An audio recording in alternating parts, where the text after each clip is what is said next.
विद्यार्थी मित्रांनो, आज आपण इतिहास या विषयातील पाठ क्रमांक 4 शिवपूर्वकालीन महाराष्ट्र हा पाठ अभ्यासणार आहोत. 17व्या शतकाच्या सुरुवातीला महाराष्ट्रातील बहुतांश प्रदेश अहमदनगरचा निजामशाह आणि विजापूरचा आदिलशाह यांच्या ताब्यात होता. मुघलांचा खानदेशामध्ये शिरकाव झालेला होता. दक्षिणेमध्ये आपला सत्ता विस्तार घडवून आणणे हे मुघलांचे उद्दिष्ट होते. पण कोकणच्या किनारपट्टीवर आफ्रिकेतून आलेल्या सिद्धी लोकांच्या वस्त्या होत्या. याच काळामध्ये युरोपातून आलेल्या पोर्तुगीज, इंग्रज, फ्रेंच व डच इत्यादी सत्तांमधील सागरी स्पर्धा आणि संघर्ष तीव्र होत होता. त्यांच्यात व्यापारासाठी बाजारपेठा काबीज करण्याची चढाओढ लागली होती. पश्चिम किनारपट्टीवर गोवा आहे. पश्चिम किनारपट्टीवरील गोव्यात आणि वसईत पोर्तुगीजांनी अगोदरच राज्य स्थापन केले होते, तर इंग्रज, डच, फ्रेंच यांनी व्यापारी कंपन्यांच्या माध्यमातून वखारींच्या रूपात प्रवेश केला होता. या सर्व सत्ता एकमेकांना आजमावत व स्वतःला सुरक्षित ठेवत, तसेच जमेल तेवढे वर्चस्व करण्याच्या बेतात त्या होत्या. या संघर्षामुळे महाराष्ट्रात अस्थिरता व असुरक्षितता निर्माण झाली होती. युरोपातील या वेगवेगळ्या लोकांना त्यांच्या शिरस्त्राणावरून टोपकर म्हणत. शिवपूर्व काळातील लोकवस्ती, प्रजा आणि राज्यकर्ते यांच्यामधील दुवा म्हणून कार्य करणारे अधिकारी, बाजारपेठा, कारागीर यासारख्यांचे स्वरूप समजण्यासाठी गाव म्हणजेच मौजा, कसबा आणि परगणा या भौगोलिक स्थानांची ओळख होणे आवश्यक आहे. अनेक गावांचा परगणा होत असे. आता सामान्यतः परगणाच्या मुख्य ठिकाणाला कसबा म्हणत असत. कसब्यापेक्षा लहान असलेल्या गावाला मौजा म्हणत असत. आता आपण गाव, कसबा आणि परगणा कशाला म्हणतात ते समजावून घेऊ. सुरुवातीला गाव किंवा मौजा म्हणजे काय? बहुतेक लोक गावामध्येच राहत असत आणि गावालाच मौजा असेही म्हणत. पाटील हा गावाचा प्रमुख असे. आता या पाटलांची काय कामे असत बरं? तर लोकांनी गावातील जास्तीत जास्त जमीन लागवडीखाली आणावी त्यासाठी तो प्रयत्न करी. तसेच गावामध्ये तंटा होत असे तेव्हा शांतता निर्माण करण्याचे काम पाटील करत असे. त्यांच्या कामात त्यांना कुलकर्णी मदत करत. पाटलांना कोण मदत करत? तर कुलकर्णी. जमा झालेल्या महसुलाची नोंद करणे हे काम कुलकर्णी करत असे. गावामध्ये निरनिराळे कारागीर असत. त्यांच्याकडे व्यवसायासंबंधीचे हक्क वंशपरंपरेने चालत आलेले असत. गावात कारागीर जी सेवा देत असत त्याबद्दल शेतकऱ्यांकडून त्यांना शेतीतील उत्पन्नाचा काही वाटा मिळे, त्यास बलुत असं म्हणत. आता आपण कसबा याबद्दल माहिती घेऊया. कसबा हे एक मोठे खेडेगावच असे. ते परगण्याचे मुख्य ठिकाण असे. उदाहरणार्थ इंदापूर, पुणे जिल्ह्यातील इंदापूर परगण्याचे मुख्य ठिकाण इंदापूर कसबा, वाई परगण्याचे मुख्य ठिकाण वाई कसबा. गावाप्रमाणेच कसब्यामध्ये मुख्य व्यवसाय शेतीचा असे. तेथे सुतार, लोहार यासारखे कुशल कारागीरही असत. कसब्याला जोडूनच बाजारपेठही असे. शेटे व महाजन हे पेठेचे वतनदार कारभारी असत. प्रत्येक गावामध्ये पेठ होतीच असे नाही, मात्र गावात पेठ वसवण्याचे काम शेटे महाजनांचे असे. त्यासाठी त्यांना सरकारातून जमीन आणि गावकऱ्याकडून काही हक्क मिळत. पेठेचे हिशोब ठेवण्याचे काम महाजन पाहत असे. विद्यार्थी मित्रांनो, वीरमाता जिजाबाईच्या आज्ञेनुसार पुण्याजवळील पाषाण येथे एक पेठ वसवली गेली. तिला जिजापूर असे म्हणतात. मालपुरा, खेलपुरा, परसपुरा, विठापुरा या देखील मालोजी, खेलोजी, परसोजी आणि विठोजी यांच्या नावे औरंगाबाद येथे वसवलेल्या नव्या पेठा आहेत. खेडला जोडून असलेले शिवापूर ही शिवाजी महाराजांच्या नावे वसवलेली पेठ होती. 2 खेडी स्वतंत्र आहेत हे दर्शवण्याकरता बुद्रुक आणि खुर्द या नावांचा उपयोग केला जातो. उदाहरणार्थ वडगाव. आता मूळ गाव जर वडगाव असेल तर वडगाव बुद्रुक आणि नवीन वडगाव असेल तर त्याला वडगाव खुर्द. परगणा म्हणजे काय? तर अनेक गावे मिळून परगणा होत असला तरी सर्व परगण्यातील गावांची संख्या समान नसे. उदाहरणार्थ पुणे परगणा हा मोठा परगणा होता, त्यात 290 गावे होती. चाकण परगण्यात 64 गावे होती. शिरवळ परगणा लहान होता, त्यात 40 गावे होती. देशमुख व देशपांडे हे परगण्याचे वतनदार अधिकारी असत. देशमुख हा परगण्यातील पाटलांचा प्रमुख असे. गाव पातळीवर जे काम पाटील करत असत तेच काम परगणा पातळीवर देशमुख करत असत. तसेच परगण्यातील सर्व कुलकर्ण्यांचा प्रमुख देशपांडे असे. गाव पातळीवर कुलकर्णी जे काम करत असत तेच काम परगणा पातळीवर देशपांडे करत असत. हे वतनदार अधिकारी, रयत आणि सरकार यांच्यामधील दुवा होते. परगण्यातील गावांवरती कधी परचक्र आले किंवा दुष्काळासारखी परिस्थिती निर्माण झाली तर रयतेचे म्हणणे सरकारकडे मांडण्याचे काम वतनदार करत. काही वेळेला तर हे अधिकारी आपल्या अधिकारांचा दुरुपयोगही करत असत. ते कधी रयतेकडून अधिक पैसा जमा करत तर कधी रयतेकडून गोळा केलेली रक्कम सरकारकडे जमा करण्यास विलंब लावत. अशा वेळी प्रजा त्रासली जात असे. आता विद्यार्थी मित्रांनो, एक नवीन शब्द आहे वतन. वतन हा अरेबिक शब्द असून महाराष्ट्रात तो वंश परंपरेने आणि कायमस्वरूपी उपभोगायची सारामुक्त जमीन अशा अर्थी वापरला जातो. दुष्काळाचे संकट. शेती ही पावसाच्या पाण्यावर अवलंबून असे.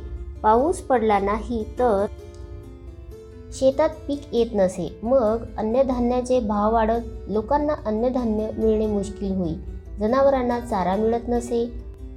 पाण्याची तीव्र टंचाई निर्माण होई. लोकांना गावात राहणे कठीण होई. लोक गाव सोडत. लोकांवर परागंदा होण्याची वेळ येई. दुष्काळ हे रयतेला सर्वात मोठे संकट वाटे. महाराष्ट्रामध्ये असाच एक मोठा दुष्काळ इसवी सन 1630 मध्ये पडलेला होता. या दुष्काळाने लोक हवालदिल झाले. धान्याची तीव्र टंचाई निर्माण झाली. भाकरीच्या तुकड्यासाठी लोक स्वतःला विकून घेण्यास तयार होते, पण विकत घेणाराच कोणी नव्हता, असे वर्णन त्या दुष्काळाबद्दल वाचायला मिळते. कुटुंबे उद्ध्वस्त झाली. गुरेढोरे मेली. शेती व्यवसाय खचला. उद्योगधंदे संपुष्टात आले. आर्थिक व्यवहार संपले, खुंटले. लोक देशोधडीला लागले. अशा उद्ध्वस्त झालेल्या लोकजीवनाची घडी बसवणे हे एक मोठे आव्हान होते. पुढचा घटक आहे वारकरी पंथांचे कार्य. अंधश्रद्धा व कर्मकांड यांचा समाजावर जबरदस्त पगडा होता. लोक दैववादाच्या आहारी गेले होते. त्यांची प्रयत्नशीलता थंडावली होती. रयतेची स्थिती फारच हलाखीची होती. अशा परिस्थितीत समाजात चैतन्य निर्माण करण्याचे प्रयत्न महाराष्ट्रातील वारकरी पंथाने केले. महाराष्ट्रात संत नामदेव, संत ज्ञानेश्वर यांच्यापासून सुरू झालेली संत परंपरा समाजाच्या विविध स्तरातून आलेल्या संतांनी पुढे चालवली. या संत परंपरेमध्ये समाजातील सर्व स्तरातील लोक होते. उदाहरणार्थ संत चोखामेळा, संत गोरोबा, संत सावता, संत नरहरी, संत सेना, संत शेख मोहम्मद इत्यादी. त्याचप्रमाणे संत मंडळीत संत चोखोबांची पत्नी संत सोयराबाई आणि बहीण संत निर्मळाबाई, संत मुक्ताबाई, संत जनाबाई, संत कान्होपात्रा, संत बहिणाबाई सिऊरकर यासारख्या स्त्रियाही होत्या. या संत चळवळीचे पंढरपूर हे केंद्र होते. पंढरपुरात चंद्रभागेच्या काठी ही सर्व संत मंडळी आणि वारकरी भक्तिसागरात चंद्रभागेच्या काठी ही सर्व संत मंडळी आणि वारकरी भक्तिसागरात न्हाऊन निघत. तेथे भजन, कीर्तन आणि सहभोजन या माध्यमातून समतेचा प्रसार होई. संत नामदेव. संत नामदेव हे वारकरी संप्रदायातील एक श्रेष्ठ संत होते. ते कुशल संघटक होते. ते उत्तम कीर्तनकारही होते. कीर्तनाच्या माध्यमातून त्यांनी सर्व जाती जमातीमधील स्त्री पुरुषांना एकत्र करून त्यांच्यात समतेची भावना जागवली. नाचू कीर्तनाचे रंगी, ज्ञानदीप लावू जगी ही त्यांची प्रतिज्ञा होती. त्यांची अभंग रचना प्रसिद्ध आहे. अनेक संतांवर आणि सर्वसामान्य लोकांवर त्यांच्या शिकवणुकीचा प्रभाव पडला.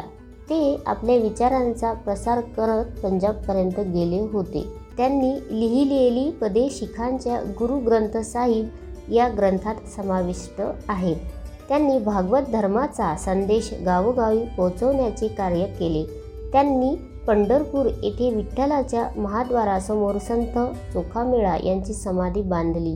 हे त्यांचे कार्य अविस्मरणीय आहे. संत ज्ञानेश्वर हे वारकरी संप्रदायातील एक विख्यात संत होत. त्यांनी भगवद्गीता हा संस्कृत ग्रंथाचा अर्थ मराठीत स्पष्ट करणारा भावार्थ दीपिका अर्थात ज्ञानेश्वरी हा ग्रंथ रचला. तसेच त्यांनी अमृतानुभव या ग्रंथाची रचना केली. त्यांनी आपल्या ग्रंथातून व अभंगातून भक्तिमार्गाचे महत्त्व सांगितले. सामान्यांना आचरता येईल असा आचारधर्म सांगितला. वारकरी संप्रदायाला धर्माची प्रतिष्ठा मिळवून दिली. अतिशय प्रतिकूल परिस्थितीमध्ये जीवन जगावे लागलेले असूनही त्यांनी आपल्या मनाचे संतुलन ढळू दिले नाही आणि कटुताही बाळगली नाही.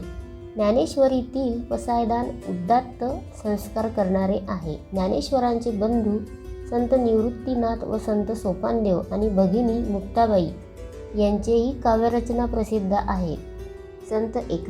संत एकनाथ हे महाराष्ट्राच्या भक्ती चळवळीतील एक महान संत होत. त्यांचे साहित्य विपुल व विविध प्रकारचे आहेत. त्यात अभंग, गवळणी, भारुडे यासारख्या साहित्याचा समावेश आहे. त्यांनी भागवत धर्माची मांडणी सोपी व सविस्तर केलेली आहे. भावार्थ रामायणात रामकथेच्या निमित्ताने लोकजीवनाचे चित्र रेखाटले आहे. त्यांनी भागवत या संस्कृत ग्रंथाच्या भक्तिविषयक भागाचा अर्थ मराठीत सांगितला. त्यांच्या अभंगात जिव्हाळा आहे. परमार्थ प्राप्तीसाठी प्रपंच सोडण्याची आवश्यकता नाही हे त्यांनी स्वतःच्या आचरणाने दाखवून दिले. ते खऱ्या अर्थाने लोकशिक्षक होते. आपली मराठी भाषा कोणत्याही भाषेपेक्षा कमी नाही असे ते मानत. संस्कृत वाणी देवे केली तरी प्राकृत काय चोरापासून झाली असे त्यांनी संस्कृत पंडितांना ठणकावून विचारले. त्यांनी इतर धर्माचा तिरस्कार करणाऱ्यांवर कडक टीका केली आहे. संत तुकाराम हे पुण्याजवळील देहू गावचे. त्यांची अभंग रचना प्रसन्न आणि प्रासादिक आहे. त्यांच्या अभंगांना श्रेष्ठ कवित्वाची उंची लाभली आहे. संत तुकारामांची गाथा ही मराठी भाषेचा अमोल ठेवा आहे. ते रंजल्या गांजल्यांमध्ये देवत्व पाहण्यास सांगताना म्हणतात, जे का रंजले गांजले त्यासी म्हणे जो आपुले, तोची साधू ओळखावा देव तेथेची जाणावा. आपल्या या दृष्टिकोनामुळेच त्यांनी आपल्याकडे असलेली लोकांना दिलेल्या कर्जाची कागदपत्रे इंद्रायणी नदीच्या डोहात बुडवली आणि कित्येक कुटुंबांना कर्जमुक्त केले. त्यांनी समाजातील दांभिकतेवर व अंधश्रद्धांवर अत्यंत कडक शब्दात टीका केली. भक्तीला नीतीची जोड देण्यावर त्यांचा भर होता. जोडून या धन उत्तम व्यवहारे, उदास विचारे ते वेच करी असे त्यांच्या शिकवणुकीचे सार सांगता येईल. समाजातील काही कर्मठ लोकांनी ते करत असलेल्या लोकजागृतीला विरोध केला. त्यांना मुळात अभंग रचण्याचा अधिकारच नाही असा दावा करून त्यांनी त्यांच्या वह्या इंद्रायणी नदीच्या डोहात बुडवल्या. त्यांनी या सर्व विरोधाला धीरोदात्तपणे तोंड दिले. संत तुकारामांचे शिष्य आणि सहकारी विविध जाती जमातीचे होते. नावजी माळी, गव्हर्नर शेटवानी, संताजी जगनाडे, शिवबा कासार, बहिणाबाई सिऊरकर, महादजीपंत कुलकर्णी ही त्यातली काही नावे. गंगारामपंत मवाळ आणि संताजी जगनाडे यांनी संत तुकारामांचे अभंग लिहून ठेवले ही त्यांची महत्त्वाची कामगिरी होय. नंतरचा घटक आहे संत कार्याची फलश्रुती. संतांनी लोकांना समतेचा संदेश दिला. माणुसकी व मानवता धर्म शिकवला. एकमेकांवर प्रेम करावे, एकत्र यावे व एकजुटीने राहावे ही त्यांची शिकवण होती. त्यांच्या कार्यामुळे लोकजागृती झाली. परचक्र, दुष्काळजन्य परिस्थिती किंवा निरनिराळ्या प्रकारची इतर निसर्ग संकटे आली असता त्यांची पर्वा न करता कसे जगावे याविषयी त्यांनी केलेला उपदेश हा लोकांचा मोठा आधार ठरला. त्यांच्या या कार्यामुळे महाराष्ट्रातील लोकांमध्ये आत्मविश्वास निर्माण झाला. समाजात धर्माची अवनती झाली होती. अशा वेळी संतांनी पुढे येऊन समाजाचे रक्षण केले. ते धर्माचा खरा अर्थ सांगू लागले. लोकांमध्ये राहून त्यांची सुखदुःखे समजावून घेत भक्तिमार्गाचा पुरस्कार करू लागले. अशा वेळी समाजातील काही कर्मठ लोक त्यांना विरोध करू लागले. हा विरोध सहन करणे म्हणजे आपल्या कर्तव्याचाच एक भाग आहे असे संत मानत असत. तुका म्हणे तोची संत सोशी जगाचे आघात. या शब्दात संत तुकारामांनी खऱ्या संतांचे लक्षण सांगितले आहे. शास्त्री पंडितांच्या अवघड भाषेतील धर्माला संतांनी सर्वसामान्यांच्या भाषेत आणले. दैनंदिन व्यवहारातील भाषेत त्यांनी परमेश्वराची आळवणी केली. परमेश्वरापुढे सर्व समान आहेत अशी भूमिका घेतली. वर्ण आणि जातीचा अहंकार बाजूला सारून आपण एकमेकांना परमेश्वराची लेकरे या स्वरूपात पाहायला हवे ही शिकवण समाजाला दिली. या सर्व संतांचे वैशिष्ट्य म्हणजे भक्ती करत असताना त्यांनी आपापली कर्तव्य कर्मे सोडली नाही. त्यांनी आपापल्या कामात परमेश्वर पाहिला. कांदा मुळा भाजी अवघी विठाई माझी असे संत सावता महाराज म्हणाले. त्यांचे हे विधान शेतीच्या कामासंदर्भात असले तरी ते संतांच्या दैनंदिन जीवनातल्या अन्य प्रकारच्या कामांनाही लागू आहे. संत आपापले व्यवसाय सांभाळत भक्ती, उपदेश, कवित्व करत राहिले. त्यांनी समाजाच्या नैतिक जाणीवा विकसित केल्या. रामदास स्वामी मराठवाड्यातील जाम गावचे. त्यांनी बलोपासनेचे महत्त्व स्पष्ट केले. मराठा तितुका मिळवावा, महाराष्ट्र धर्म वाढवावा हा त्यांचा संदेश प्रसिद्ध आहे. त्यांनी दासबोध, करुणाष्टके, मनाचे श्लोक या साहित्याच्या माध्यमातून जनतेला व्यावहारिक शिक्षणाचे धडे दिले. लोक चळवळीचे आणि लोकसंघटनेचे महत्त्व सांगितले. समर्थ संप्रदाय स्थापन केला. चाफळ हे या संप्रदायाचे केंद्र होते. रामाच्या आणि हनुमानाच्या उपासनेचा प्रसार केला.